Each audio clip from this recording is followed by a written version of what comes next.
título da mensagem desta manhã começa com uma pergunta: sou culpado? E ele conduz então para uma afirmativa, livrando-se do peso da acusação. Eu convido a que você abra a sua Bíblia no livro dos Salmos. Dentre estes 150 salmos, vamos ler um versículo do Salmo 51.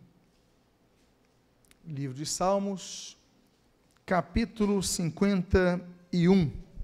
E eu gostaria de ler um versículo que tanto afligia o salmista, o rei Davi, quando ele diz: pois eu conheço as minhas transgressões, e o meu pecado está sempre diante de mim. Oremos. Pai amado, Deus bendito, lemos a Tua santa e preciosa palavra e pedimos, Deus, que conduzas a Tua palavra para curar, para trazer alívio àqueles que carregam este peso, aqueles que têm um sentimento como o rei Davi demonstrou nessa canção que compôs, pessoas que trazem a culpa e o peso da culpa em si. Tu venhas a tratar destas vidas nesta manhã. E o que nós pedimos, nós te agradecemos em nome de Jesus. Amém e amém. Hoje eu não vou pregar, hoje eu vou trazer um pequeno estudo, ou seja, eu vou trabalhar um opúsculo a respeito da questão da culpa, porque é algo que muitos carregam em si e tira a paz da pessoa. Muitos estão na igreja há muitos anos, conhecem os corinhos todos de cor, conhecem textos da Bíblia de cor, mas não desenvolvem em suas vidas porque carregam culpa, porque carregam peso de acusação. O título dessa mensagem fala: se eu sou culpado, mas depois fala: vamos livrar-nos do peso da acusação, porque muitos de nós somos acusados de tantas coisas, e por causa dessa acusação nós perdemos a nossa paz, a nossa alegria. E para isso nós devemos então entender que nós vivemos num mundo que há uma dimensão extra ao que nós vemos, porque o que nós percebemos é a dimensão material. Nós percebemos aquilo que nós vemos, aquilo que nós sentimos, aquilo que nós ouvimos, aquilo que nós cheiramos, aquilo que nós percebemos pelos nossos meios, não apenas tatáveis, mas percepcionais. Mas existe um outro mundo, que é o mundo espiritual, que ele ingressa, que ele intervém, e que ele até mesmo influencia e manipula nós nesse mundo físico, que é o mundo espiritual. E existe então um adversário que nos rodeia e que visa destruir toda a obra de Deus. Ele visa destruir a obra que Deus criou na natureza, mas ele visa destruir o maior projeto de Deus, que é a humanidade. Esse daí se chama, e nós conhecemos como Satanás. Satanás não é o nome dele, Satanás é um adjetivo. Satanás significa adversário. O termo Satanás já mostra que a característica fundamental dele é a adversidade, fazer oposição, lutar para nos derrubar. Mas existe uma outra terminologia ao qual nós chamamos esse ser, que era o querubim ungido da guarda de Deus. A Bíblia fala sobre isso em Isaías 14, em Ezequiel 28, mas tem outro título pelo qual nós conhecemos ele, que é o que nós lemos aí em Lucas capítulo 4, versículo 13, quando a Bíblia menciona: passadas que foram as tentações de toda sorte, apartou-se dele o diabo até o momento oportuno. Eu coloquei o termo em grego diabo, que é diabolos, porque diabo é um adjetivo que significa caluniador. Não apenas acusador, mas o caluniador, ele é um subproduto da acusação. E eu coloquei o termo do diabo porque é importante nós entendermos que todo trabalho que tramita em nossa vida para nos derrubar, ela começa a minar a nossa paz. Por isso que quando Jesus chega, ele fala, olha, deixo-vos a minha paz vou-la dou, não vou-la dou como a dá o mundo. Jesus veio para trazer paz, porque o diabo quer tirar a nossa paz. Diabolos é a junção de duas palavras. Dia é uma preposição primária que denota o estado de uma ação. Por exemplo, através de. Então, geralmente as palavras que têm uma base do grego, como dia, elas significam através de. Por exemplo, diálogo. A palavra diálogo, ela junta dia com logos. Logos significa palavra. Dia significa através de. Ou seja, um diálogo é através de palavras.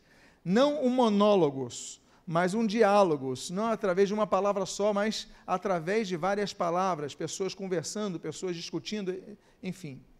E se dia significa através de, ou por meio de, bolos vem de balo no grego.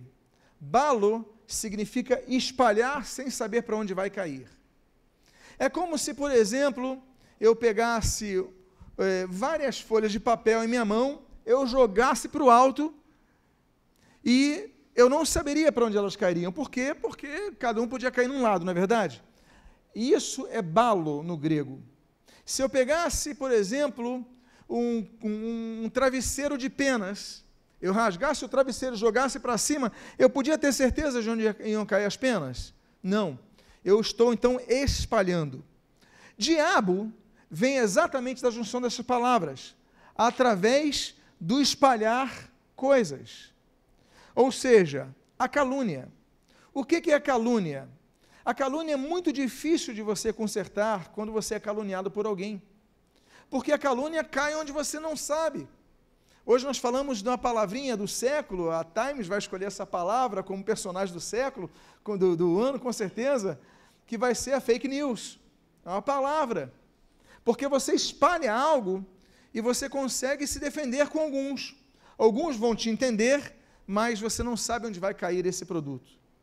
Quando a pessoa calunia alguém, ela o calunia publicamente, é como se ela subisse no alto de um prédio, aqui no centro da cidade, no alto mais prédio da cidade, ela pegasse um travesseiro de plumas, jogasse para o alto.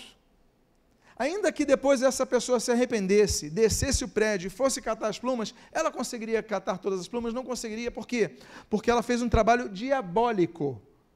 Ou seja, ela espalhou por onde não saberia onde vai cair, não saberia o resultado final, um produto do seu objetivo. Quando se calunia, você não sabe o que vai acontecer. Quando o diabo, e Jesus chama ele de diabo, ele dá esse título ao inimigo de nossas almas, é porque ele faz muitas coisas, espalha muitas coisas, ele não sabe onde vai cair. Por quê? Porque ele não é onisciente. Ele não tem a capacidade de prever o que vai acontecer, porque ele pode caluniar pessoas, e as pessoas podem perder o sono, as pessoas podem tomar uma decisão, dar cabo da vida, outros podem resolver a situação e outros podem dormir com paz. Ele não sabe, ele só calunia. Então, para nós entendermos, em primeiro lugar, temos que entender que o diabo não é tão poderoso assim. Ele tem poder, mas não tem todo o poder, porque todo o poder só tem quem? Deus. E esse todo o poder, como diz a palavra de Deus nos evangelhos, o Senhor Jesus, ele afirma, olha, todo o poder me foi dado nos céus e na terra. Jesus também é o Todo-Poderoso. Não só Deus Pai, Jesus, o Espírito Santo, a Trindade Divina, tem todo o poder, mas o diabo não tem todo esse poder. Então nós devemos entender, inclusive, e eu já coloquei as duas palavras aí na tela, dia mais balo, já expliquei, e vamos mostrar o que diz o dicionário Michaelis. O dicionário Michaelis diz que a calúnia é uma imputação falsa, que ofenda a reputação, crédito ou honra de alguém. É uma difamação infundada, não tem base. Quando o diabo, então, começa o trabalho para gerar acusação sobre nossas vidas, não significa que ele tem uma base. Ele pode usar uma base e inventar algo maior. Ele pode criar o telefone sem fio. Então você fez algo errado, você cometeu um erro, ele pega aquilo e amplifica. E ele vai amplificando, vai piorando, vai piorando, vai piorando, vai piorando. E você então começa a sofrer. Ele não sabe qual é o resultado disso. Ele só instiga. O resultado disso vai depender não necessariamente de Deus. Claro que Deus vai estar no processo, mas de como você vai lidar com isso. Se você vai buscar a Deus, se você vai consertar aquilo que você acha e entende que precisa consertar, mas o fato é que ele trabalha nesse sentido. Uma coisa que nós devemos entender é que todo mundo está debaixo da influência do maligno. O termo maligno, ele já demonstra no português, maligno vem de mal, né? Aquele que promove o mal, que quer fazer o mal, quer fazer a maldade, quer ser um meio de prejuízo.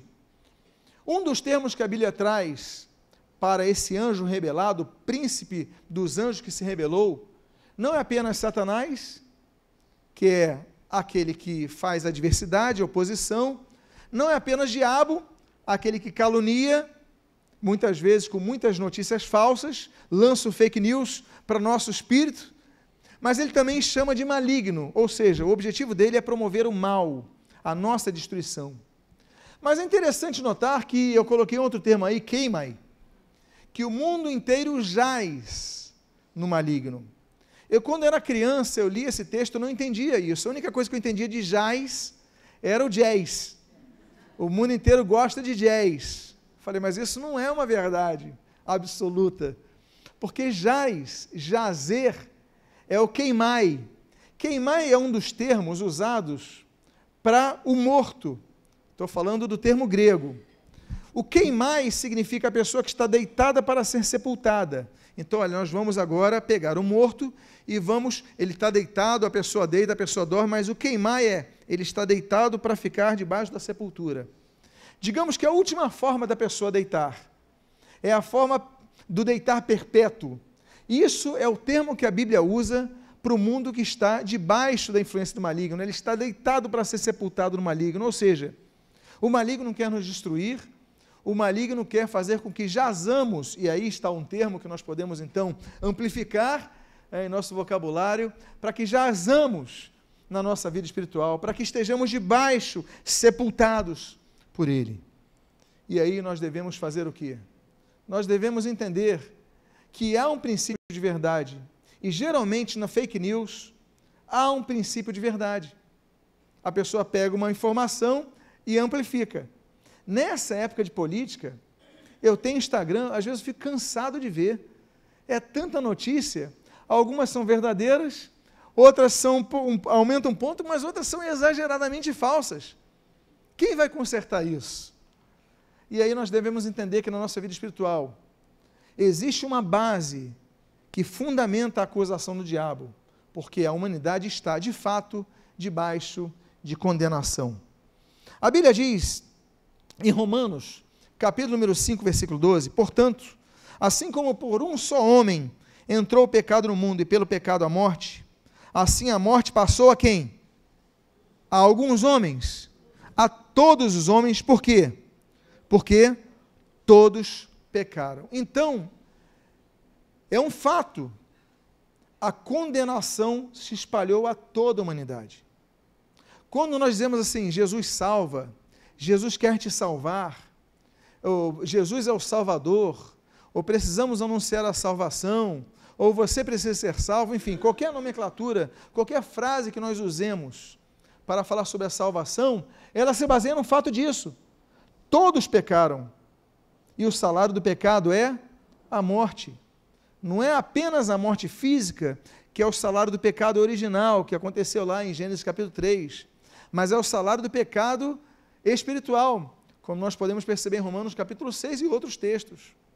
Ou seja, é a morte espiritual, a morte distante de Deus, é a morte eterna. Existem 3 tipos de morte: a morte biológica, Gênesis capítulo 3, a morte espiritual, Romanos capítulo 5, Romanos capítulo 6, e a morte eterna, que nós vemos ali em Apocalipse, em vários textos, como por exemplo no capítulo número 20. 3 tipos de morte. Hebreus capítulo número 9, versículo 27, fala que ao homem está instituído morrer apenas uma só vez, e depois disso vem o juízo.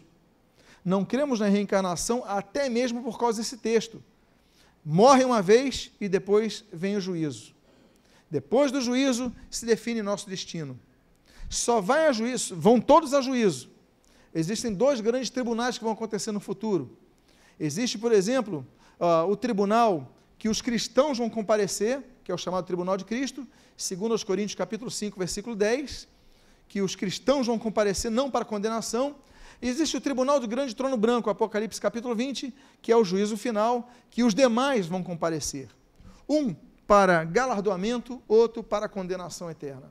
O fato é que todos pecaram, e o diabo se aproveita então de um fato legal. Se todos pecaram, o mundo jaz no maligno, está debaixo da influência do diabo, eu posso trabalhar para queimar, eu posso trabalhar para que eles deitem perpetuamente, eu posso trabalhar para que todos se afundem, todos morram. Ele se aproveita de um fato legal. Só tem um detalhe. O diabo não tem todo o poder. Jesus ele fala que veio para destruir as obras do maligno. Então ele tem limitações. E uma das limitações é que o próprio capítulo 5 de Romanos, só que no versículo 8 diz, esse mesmo capítulo que fala que toda a humanidade está debaixo do pecado e por causa disso debaixo da condenação para a morte eterna, o versículo 18 diz, sabemos que todo aquele que é o quê? Nascido de Deus, não vive em pecado. Antes, aquele que nasceu de Deus o guarda, e o maligno não lhe toca. Esse texto é muito grande, muito profundo, mas podemos aqui equalizar um pouquinho o comentário, trabalhando algumas palavras. Primeiro, a mudança, como o nosso irmão falou na oportunidade, ao elemento condicional. Há uma condicionalidade aqui. Todo aquele que é nascido de Deus, ou seja, nem todos são nascidos de Deus. Nem todos são filhos de Deus. A pessoa fala assim, todo mundo é filho de Deus. Errado. Todos são criaturas de Deus. Alguns são filhos de Deus. Como diz o próprio livro de João, no seu introito, todo aquele que nele crê, não pereça, mas tenha vida eterna.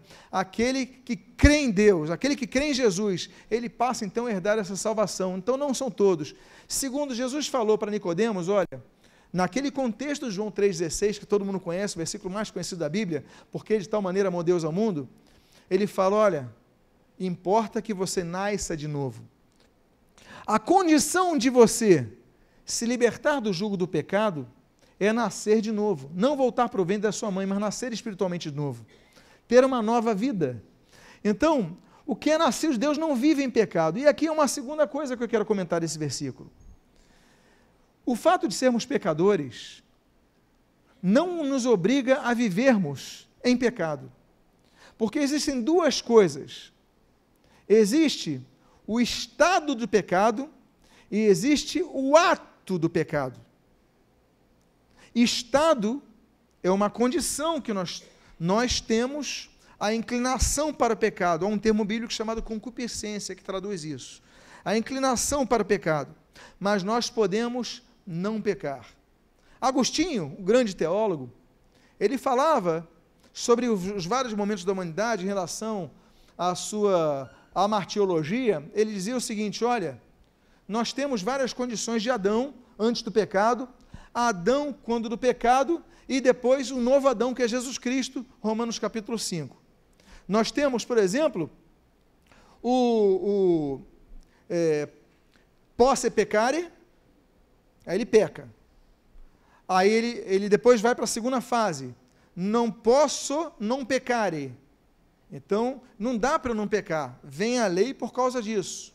Mas depois vem Jesus Cristo, e aí nós passamos a terceira percepção agostiniana. Olha, eu posso não pecare, ou seja, eu posso ter uma vida sem pecar. Por quê? Porque 1 João capítulo 1, versículo 9, se, pois, confessarmos nossos pecados, ele é fiel e justo para nos perdoar os pecados e nos purificar de toda impureza. Aí nós pecamos, ainda temos aí, 1 João capítulo 2, versículo 1, temos, pois, advogado perante o Pai, Jesus Cristo. Como diz Paulo, quando vai escrever a sua derradeira carta a Timóteo, ele vai falar, olha, porque nós temos um mediador entre Deus e os homens, Jesus Cristo, homem. Jesus nos perdoa. É como diz o livro de Hebreus em vários momentos, Hebreus 4, Hebreus 6, Hebreus 7, a Bíblia fala que nós temos um sumo sacerdote que intercede por nós. Ou seja, meus amados irmãos, aquele que é nascido de Deus não precisa viver em pecado. Você não precisa pecar, porque você tem o Espírito Santo que fala, olha, você não precisa tomar essa decisão. E você se segura, você diz não. Às vezes você diz não chorando, sofrendo. Às vezes você diz não, querendo fazer aquilo, e você se lembra do apóstolo Paulo, olha, aquilo que eu não queria fazer, eu faço. Aquilo que eu queria fazer, eu não faço. É aquele conflito que Paulo fala do homem interior com o homem exterior. Ou seja, nós temos um conflito. Pecar é ceder à nossa vontade, mas nossa natureza carnal, nós temos que crucificá-la com Cristo, como diz ali, por exemplo, em Colossenses. Então, não vive em pecado, você não precisa viver em pecado. Porque quando nós pecamos, avulta-se a culpa. Estamos falando de duas coisas, culpa e acusação. Avulta-se a culpa, e o diabo tem mais legalidade para poder te acusar. E ali diz, antes aquele que nasceu de Deus o guarda, e o maligno não lhe toca. Olha a consequência.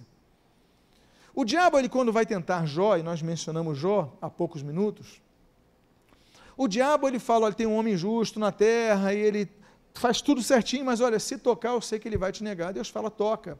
E ele vai aumentando o grau de permissões para atuar na vida de Jó. Até o momento que fala, olha, pode tocar em tudo nele, menos uma coisa, só não toca na vida dele. A vida dele a mim pertence, a vida dele pertence a Deus. O diabo, ele só toca em nossas vidas naquilo que Deus permitir, porque nós somos nascidos de Deus. Quando nós nascemos, qual é a primeira coisa, aliás, que nós nascemos? Não, eu vou antes, quando nós somos concebidos. Qual é a primeira coisa que a pessoa recebe após a vida? Você sabe qual é a primeira coisa que a pessoa recebe após a vida, quando é concebida? Ela recebe a paternidade, a maternidade. Ela foi concebida, tem uma mãe e um pai. Não há como não ter um pai, e não há como não ter uma mãe. A primeira coisa que essa pessoa recebe, paternidade, eu falo no genérico, pode ser maternidade, enfim, ela tem pais.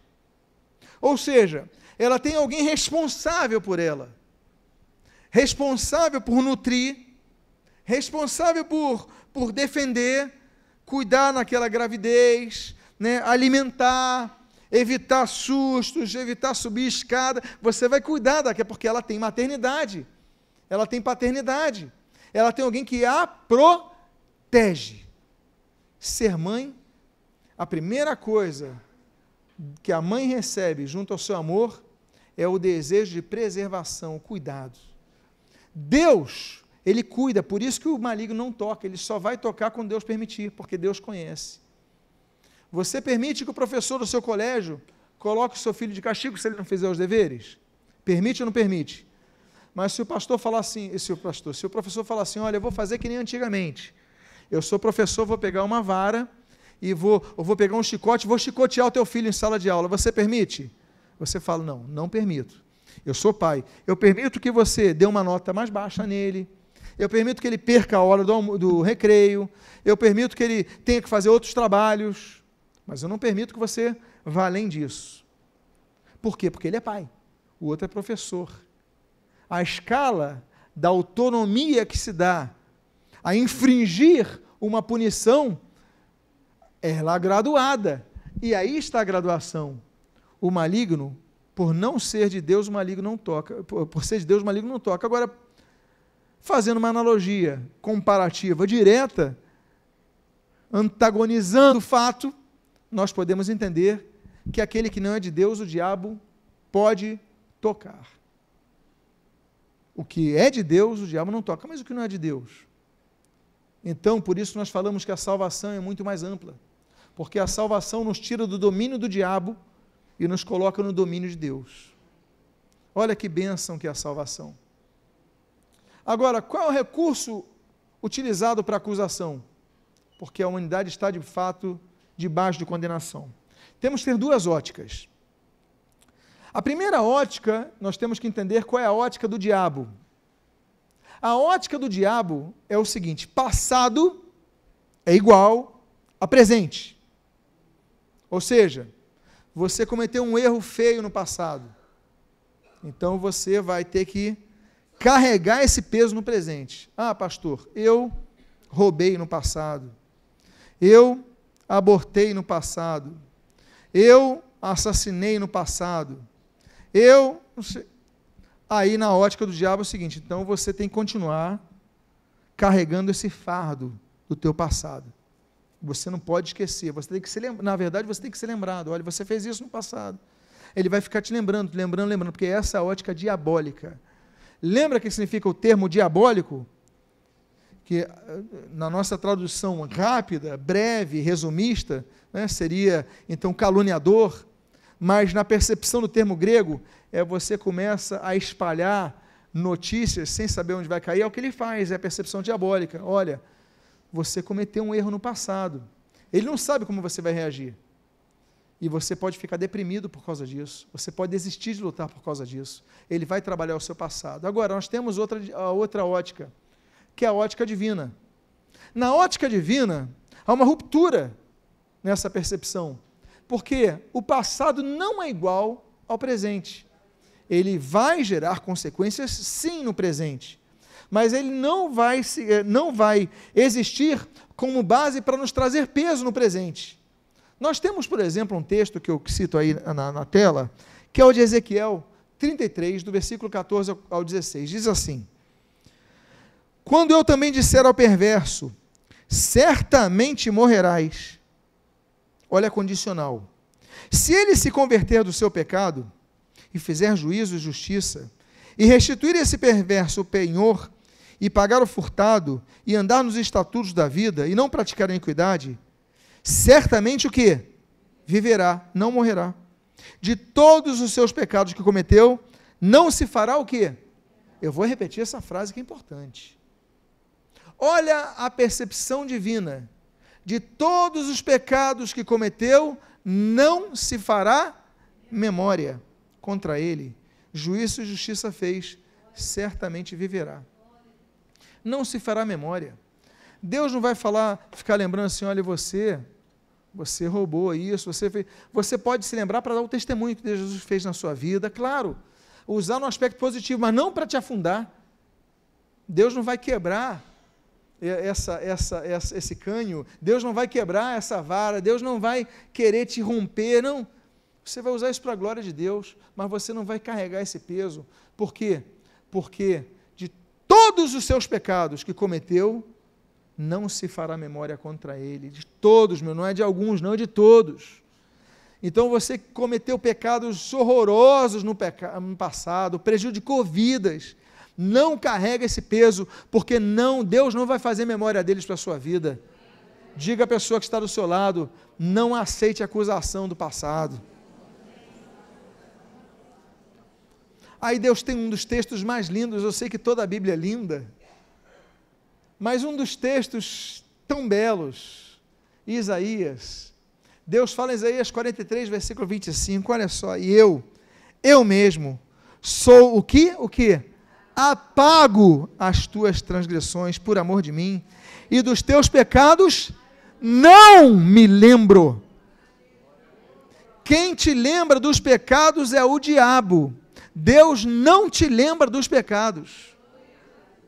Ah, eu fiz isso, eu fiz aquilo. Eu lembro de uma irmã, muitos anos atrás, num gabinete, pastor, eu abortei, eu era adolescente e tal, até hoje eu carrego os pecados, de vez em quando eu vejo uma criança, eu lembro e tal. Aí eu tive que explicar para ela, você não precisa carregar esse peso que é muito pesado para você. Ninguém aguenta carregar um peso desse e ser feliz, e ter paz. Aí você fica uma pessoa amarga, triste, sem alegria, sem esperança. Você está na igreja, você conhece tudo da igreja, mas você não tem paz, porque quem te lembra é o diabo. Então, quando te lembrar, fala assim, olha, diabo, você está tentando lembrar, mas eu quero falar uma coisa para você, Deus não se lembra mais disso, porque Ele falou, dos teus pecados não me lembro. Diga à pessoa que está do seu lado, Jesus liberta desse peso. E aí nos lembramos de 2 Coríntios capítulo 5, versículo 17, não é verdade? E assim, se alguém está em Cristo, é nova criatura. E as coisas antigas? Já passaram. E eis que tudo, eis que todas, e eis que fizeram-se novas. você começa a andar em novidade de vida, como diz ali Romanos capítulo 6, você passa a ter uma nova vida, sem acusação, sem nada que te acorrente.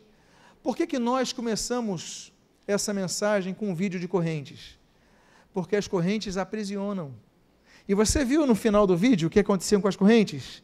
Elas explodiam, elas rompiam-se. Por quê? Porque Jesus, ele destrói as correntes. E uma das correntes mais terríveis que alguém carrega é o peso do passado, um pecado passado. Você tenta correr, não consegue porque está acorrentado.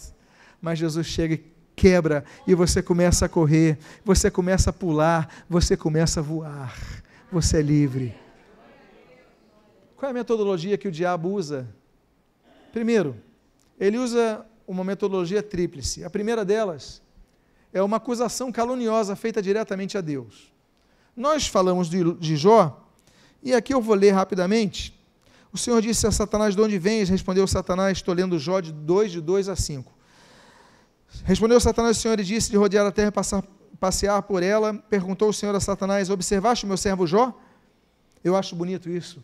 Ele não fala, observaste a Jó. Ele fala, observaste o meu servo Jó, ou seja, um homem que servia a Deus. Olha que bonito. Observaste o meu servo, que nome bonito, que título bonito que Deus dá a Jó. O meu servo Jó. E Deus continua, porque ninguém há na terra semelhante a ele. Olha que homem grande foi Jó. Outra característica, Deus fala, homem íntegro e reto, temente a Deus e que se desvia do mal. Só elogio. Íntegro, reto, temente a Deus, que se desvia do mal. O mal está vindo, ele se desvia, ele não facilita. O mal está se aproximando, ele se desvia. Olha um segredo que Jó tinha. Aí, a Bíblia continua dizendo, ele conserva a sua integridade, embora me incitasse contra ele para consumir sem causa. Então, Satanás respondeu ao Senhor: pele por pele, tudo quanto o homem tem dará pela sua vida. Estende, porém, a mão e toca-lhe nos ossos e na carne, e verás se não blasfema contra ti na tua face. A primeira coisa que ele faz é nos caluniar diretamente a Deus. Olha, ele é justo porque está tudo bem. Ele tem uma vida boa, ele tem família, dá um desemprego, dá uma doença para ver se ele não vai se voltar contra ti. Mexe na família dele. Mexe aí, Deus. Ele calunia até com Deus. A segunda metodologia que ele tem é através de mentiras de terceiros. Ele levanta acusação caluniosa através de terceiros. Temos um caso em Jeremias 37, muito interessante, do 13 ao 15, diz assim: estando ele à porta de Benjamim, achava-se ali um capitão da guarda, cujo nome é Jerias, filho de Selemias, filho de Ananias, capitão que prendeu a Jeremias, o profeta, dizendo: tu foges para os caldeus. Olha a acusação. Disse Jeremias: é mentira, eu não fujo para os caldeus. Mas Jerias não lhe deu ouvidos, prendeu a Jeremias e o levou aos príncipes. E os príncipes, irados contra Jeremias, por causa da mentira que ele estava indo para os caldeus, açoitaram-no e o meteram no cárcere, na casa de Jonatas, o escrivão, porque tinham transformado em cárcere. Jeremias foi preso, porque um sujeito, um guarda, falou: você está indo para os caldeus. Aí Jeremias falou: não estou indo para os caldeus, isso é mentira. Está indo sim. Não estou indo não, vou te prender. Leva para os príncipes. Ele falou: ele está indo para os caldeus. Eu não estou indo para os caldeus. Chicoteiam ele, açoitam-no, e aí esse homem é prejudicado por causa da calúnia de outros. Ou seja, a calúnia, muitas vezes, nos traz marcas no corpo. Se eu fosse perguntar aqui, quantos aqui já sofreram por causa de uma fake news que deram, por causa de uma mentira que deram? Talvez a maioria dos presentes levantasse a mão, não é verdade? Não é duro sofrer? Agora, mais duro ainda é sofrer injustamente. Porque se algo que você fez, se Jeremias tivesse ido aos caldeus, seria duro ser açoitado e preso. Mas isso injustamente. E a terceira forma é a acusação, que pode ser ou não caluniosa, através da nossa própria consciência, mas importante. Você que é salvo, você que tem o Espírito Santo, você tem que ter discernimento para saber se não é o Espírito Santo falando sobre algo a ser consertado. Romanos capítulo 2, versículo 14 e 15 diz assim, versículos 14 e 15: quando, pois, os gentios que não têm lei procedem por natureza de conformidade com a lei, não tendo lei, servem eles de lei para si mesmos, Estes mostram a norma da lei gravada no seu coração, testemunhando-lhes também a consciência, os seus pensamentos, acusando-se ou defendendo-se. Nós temos algo em nós. A nossa percepção, se nós erramos ou não, se nós estamos pagando por um preço que nós falhamos. Olha, eu fui preso porque eu roubei. Você tem a consciência. Isso é justo. Isso não é uma injustiça. Então, a consciência nos acusa. Pode ser Deus trabalhando. Mas o fato é que o diabo vai usar isso para jogar o teu presente. Se você pediu perdão a Deus, Deus perdoa, Ele esqueceu, você vai pagar diante da lei. Claro, você errou. Se eu hoje, eu sou pastor, eu etc., estou na igreja desde a vida inteira, mas se eu não pagar a conta de luz, eu deixar de pagar a light, e cortar a luz daqui a 14 dias, eu vou chegar para Deus irritado, e vou orar assim para Deus: Deus, tu não falaste que esqueceste o passado, Deus? Por que cortaram a minha luz? Isso é injusto.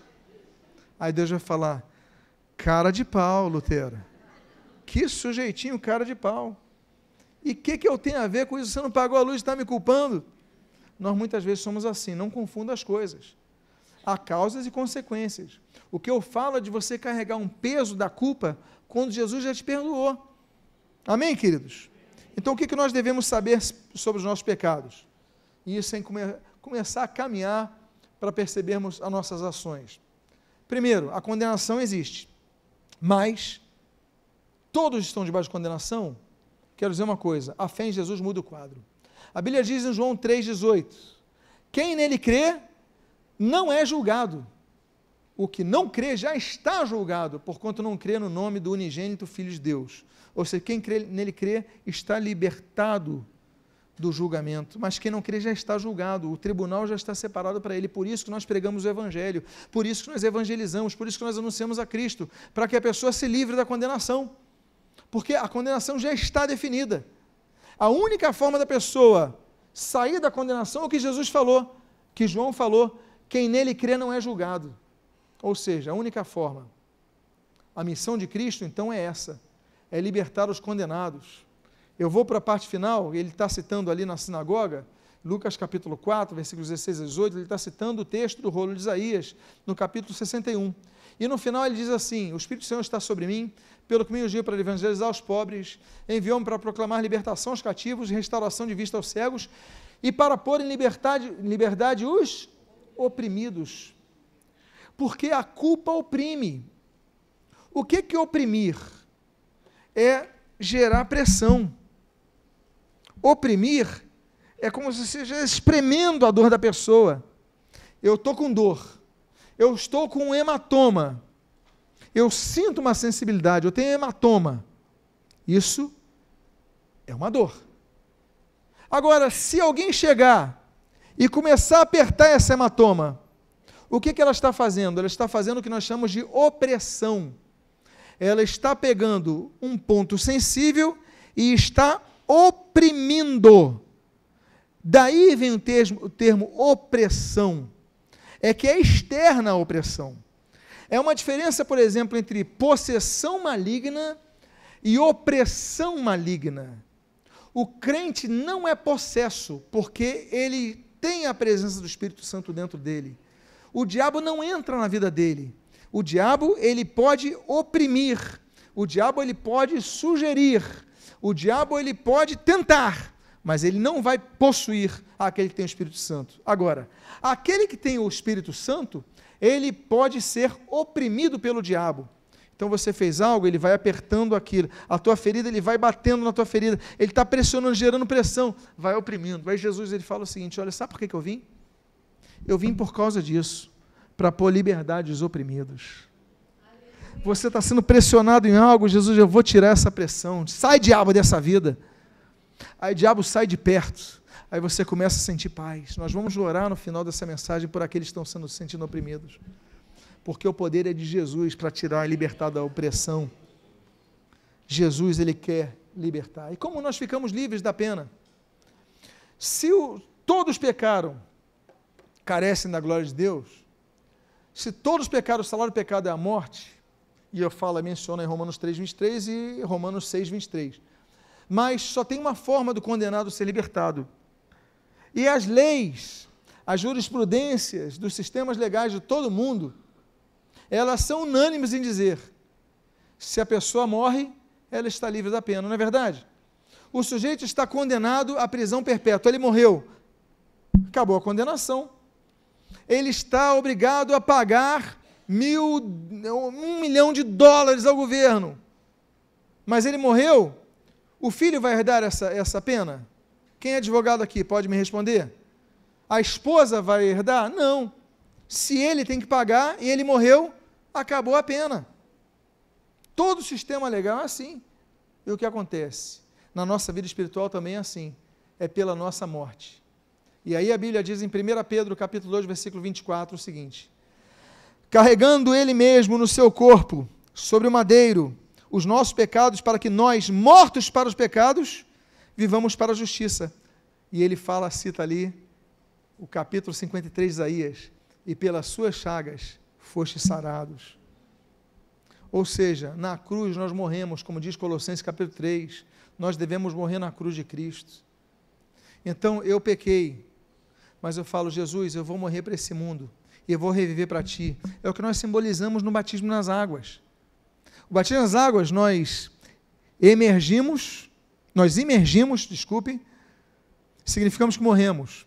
Nós submergimos, significamos que fomos enterrados para esse mundo. E nós emergimos das águas, significamos que nós ressuscitamos com uma nova vida. E quando nós temos uma nova vida, é nova, nós nascemos de novo.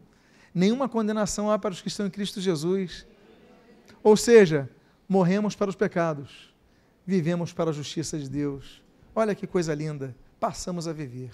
E se morremos, não pagamos mais esse preço. Então não temos que pagar pelo pecado passado. Sabe por quê? Jesus já pagou por ele.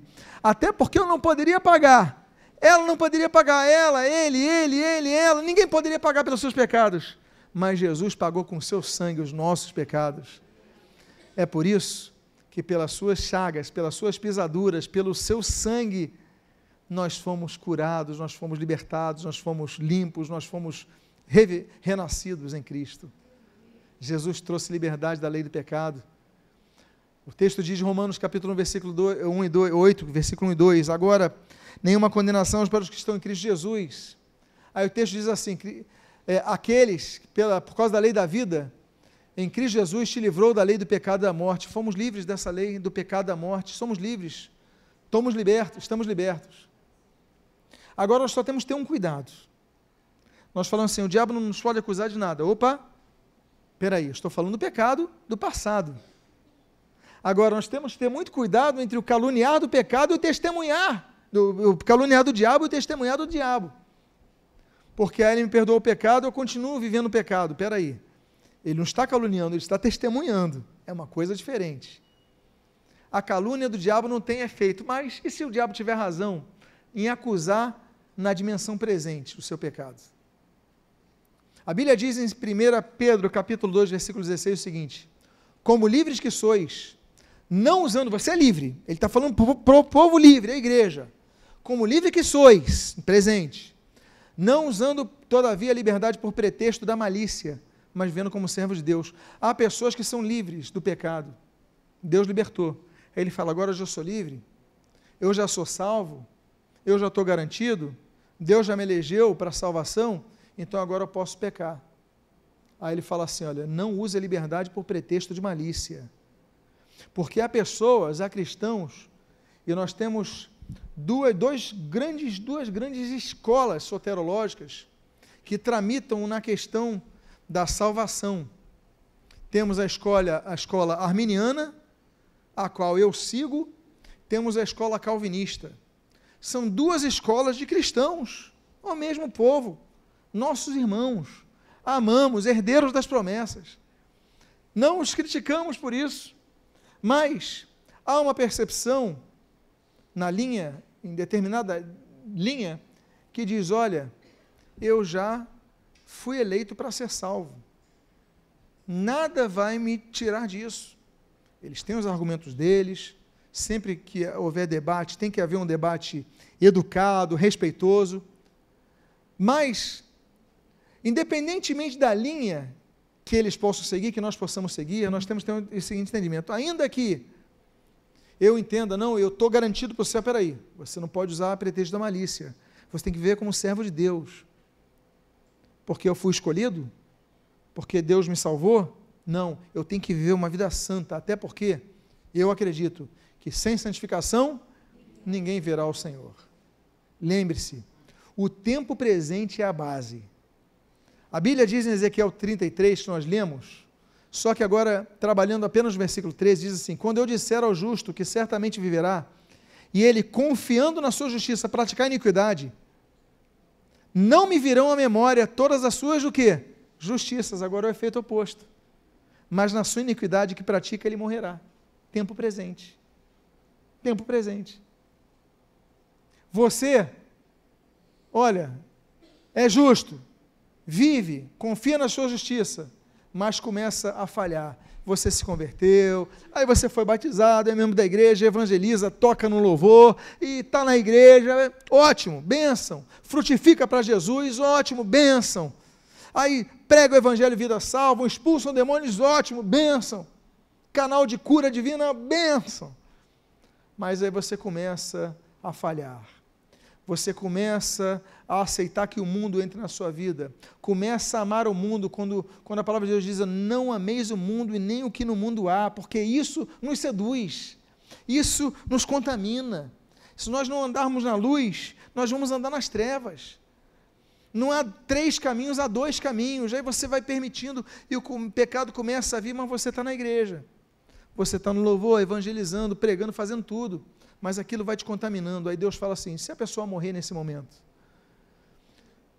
quando eu disser ao justo que certamente viverá, e ele confiando na sua justiça praticou a iniquidade, não me virão à memória todas as suas justiças. Espera aí, mas eu preguei o evangelho 20 anos. Não me virão à memória todas as suas justiças, mas na sua iniquidade que pratica ele morrerá. Por isso que nós dizemos, mais importante que começar, porque começar é importante, mas mais importante que saber começar, é saber terminar a nossa vida com Deus. Mais vale a pena viver como ladrão na cruz, que o Senhor Jesus prometeu, hoje mesmo estarás comigo no paraíso, do que viver como tantos que trabalharam para Cristo, e chegaram para o Senhor Jesus, ele fala ali em Mateus, capítulo número 7, olha, em teu nome pregamos, em teu nome expulsamos demônios, em teu nome fizemos um monte de coisa. Aí Jesus fala assim, apartai-vos de mim, não vos conheço. Volto a dizer, a acusação então, pautada no passado, ela não tem validade para nós. Jesus perdoou, curou, mas, e se for pautada no presente? Por isso, nós devemos manter a nossa liberdade. Eu gosto muito dessa carta de Paulo a Gálatas, e quem não gosta, é chamada de a declaração da independência do cristianismo face ao judaísmo. Lutero amava a carta, ele chamava a carta de Gálatas como a sua esposa. Olha, eu sou casado com Gálatas, é uma independência dos rituais judaicos, da lei judaica, dos mandamentos, 613 mandamentos judaicos. Aí ele pega o capítulo 1, 5, e no versículo 11 e 13 diz assim, para a liberdade foi que Cristo nos libertou. E ele continua dizendo, permanecei, pois, firmes, presente, permanecei, presente, pois firmes, e não vos submetais de novo, futuro, não volte a se submeter a julgo de escravidão. Por quê? Porque quem é livre, ele pode voltar a ser escravo. Jesus te libertou. Ah, eu fui liberto das drogas, fui liberto disso, fui liberto daquilo, mas você pode voltar ao jugo da escravidão. Olha, permanecei, pois, firmes. Você tem que permanecer firme. E não vos submetais de novo a jugo de escravidão. Por quê? Porque você pode voltar ao jugo de escravidão. E se isso acontecer? Pastor, mas olha, eu me converti a Cristo, eu estive na igreja, estou na igreja, sirvo na igreja, mas eu tenho falhado. Isso acontecer, você voltar à escravidão, ainda que com aparência crentesca. Bom, se isso acontecer, em primeiro lugar, reconhecer o erro. Segundo lugar, confessar o erro a Deus. Terceiro lugar, pedir ajuda ao nosso advogado.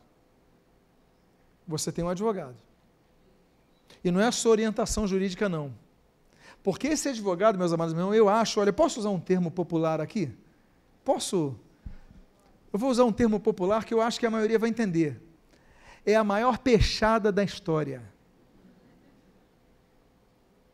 Jesus, ele promove a maior peixada da história. Agora, sabe o que é peixada? Peixada é quando você é peixe de alguém que vai te ajudar. Por exemplo, procura ele que é meu parente. Você gostaria, por exemplo, de ser julgado, olha só, você é amigo do advogado, você tem um problema na justiça, mas olha a vantagem, o advogado é teu amigo, mas você descobre que teu advogado é teu irmão, é bom, não facilita as coisas? Agora, você quando vai chegar no tribunal, você chega no tribunal com teu irmão, com o advogado, e quando olha para o juiz é teu pai, facilita as coisas? Não dá uma paz? Pois bem, é a maior peixada da história, porque Jesus é nosso advogado, e Ele intercede por nós diante do Pai, que é nosso Pai, Ele é o juiz, olha que peixada. Então a gente só tem que fazer uma coisa, pedir ajuda para esse advogado, que a causa está ganha. Claro que o pai vai falar assim, filho, você errou, vai continuar errando? Não, pai, eu estou arrependido, então tá bom, então aqui, ó, está libertado do julgamento, está libertado. Olha que coisa linda. Se confessarmos nossos pecados a Deus, Ele é fiel e justo para nos perdoar os pecados e nos purificar de toda injustiça. Aí capítulo 2, versículo 1, filhinhos meus, estas coisas vos escrevo, para que não pequeis. Se, todavia, alguém pecar, temos advogado junto ao Pai, Jesus Cristo justo. Olha a peixada completa aí. Então ele chega, está arrependido? Estou. Então tá bom, está perdoado o pecado, você já não vai pagar essa pena. Após o perdão, deixamos de ser condenados ao andarmos no Espírito. Por isso que a Bíblia recomenda, Romanos 8, versículos 2, versículo 4. Porque a lei do Espírito da vida, em Cristo Jesus, te libertou da lei do pecado e da morte. Você está liberto. A fim de que o preceito da lei se cumprisse em nós, que não andamos segundo a carne, mas segundo o Espírito. Então é o seguinte, olha, eu te perdoo. O preceito da lei não já se infringe sobre você. Agora você tem que não andar mais na carne, tem que andar no Espírito. Eu vou andar corretamente. Aí Deus te dá nova oportunidade. Não é maravilhoso ouvir isso? E, finalizando, como devemos nos portar diante das acusações? Primeiro, vamos olhar para dentro de nós. Como nós devemos nos comportar diante das acusações internamente? 1 João 3,20. Pois se nosso coração nos acusar, certamente Deus é maior do que o nosso coração e conhece todas as coisas. O coração é uma percepção que os antigos tinham em relação ao cérebro, né? A nossa acusação não vem no coração, ele sente, mas é a percepção, ou seja, a nossa consciência, o nosso interior nos acusar, Deus é maior. Olha, eu fiz uma coisa errada, eu roubei no passado, eu fiz isso no passado, fiz aquilo, está sendo acusado, Deus fala, não, Deus é maior do que isso. Deus conhece todas as coisas, inclusive o teu presente. Então, sabe uma coisa, Deus é maior do que a acusação que vem à tua mente. Diga à pessoa que está do seu lado isso, Deus é maior. Segunda coisa, como se comportar diante de terceiros. 1 Pedro, capítulo 3, diz, mas ainda que venhais a sofrer por causa da justiça, bem-aventurados sois, não vos amedronteis, portanto, com as ameaças, nem fiqueis alarmados, antes santificai a Cristo como Senhor em vosso coração, estando sempre preparados para responder a todo aquele que vos pedir a razão da esperança que há em vós, fazendo todavia com mansidão e temor, com boa consciência, de modo que naquilo em que falam contra vós, olha só, fiquem envergonhados os que difamam o vosso bom procedimento em Cristo. Quando acusarem vocês, olha, procura manter, é difícil, mas procura manter a tua paz, procura manter a serenidade, procura manter o bom testemunho, procura manter a boa conduta, porque isso vai acabar envergonhando eles. E terceiro ponto, como se portar diante das acusações do próprio diabo.